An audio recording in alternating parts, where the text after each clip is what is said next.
প্রমাণ হয়ে গেল বাংলাদেশি দীপু দাস ভাইকে ষড়যন্ত্র করে মারা হয়েছে। প্রথমে এই দাদার ভিডিওটা দেখো, তারপরে বাংলাদেশি কিছু কিছু আছে তাদেরকে মানে ভরে দেবো আজকে ভিডিওতে। প্রমাণ হয়ে গেল দীপুচন্দ্র দাসকে ষড়যন্ত্র করে মারা হয়েছিল। আমার দেশ পত্রিকায় স্পষ্টভাবে লেখা আছে, সেখানে সে একজন শ্রমিক ছিল একটা ফ্যাক্টরিতে এবং প্রচুর সংখ্যায় শ্রমিকদের সে জোগাড় করেছিল।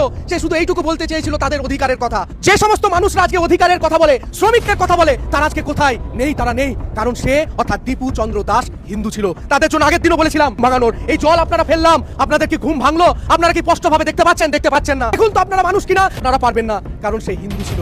একজন হিন্দুকে শুধুমাত্র ধর্মীয় সংজ্ঞা দিয়ে, ধর্মীয় বর্বরতার স্বীকার করে তাকে মেরে ফেললেন আপনারা। আর আপনারা পারতেন প্রতিবাদ করতে, কিন্তু করলেন না। গত বছর 2024 সাল থেকে একের পর এক হিন্দুদের উপর এরকমই অত্যাচার হয়ে যায়, কিন্তু আপনারা চুপি থেকে যান। দীপুচন্দ্র দাস কোনো ধর্মীয় অবমাননা করেনি।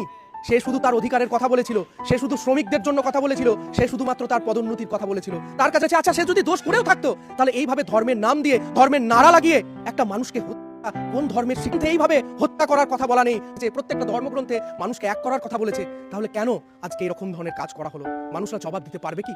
পারবে না। দীপু কোনো ধর্মকে আঘাত আনেনি, তার কাছে কোনো স্মার্টফোনও ছিল না। তাহলে সে কোথায় কমেন্ট করেছে, কোথায় কি বললো? একসময় উৎসবে এইভাবে মারা গেছে, আর আজকে দীপুচন্দ্র দাস না জেনে শুনে দীপু দাস ভাইকে বাংলাদেশির মেরেছে। ফাঁসির সাজা না ভাই, তাদেরকে জ্যান্ত পুড়িয়ে যদি সাজা দেওয়া হয়, এটাই আমি বাংলাদেশি গভর্নমেন্টের কাছে রিকোয়েস্ট করব। জয় শ্রীরাম।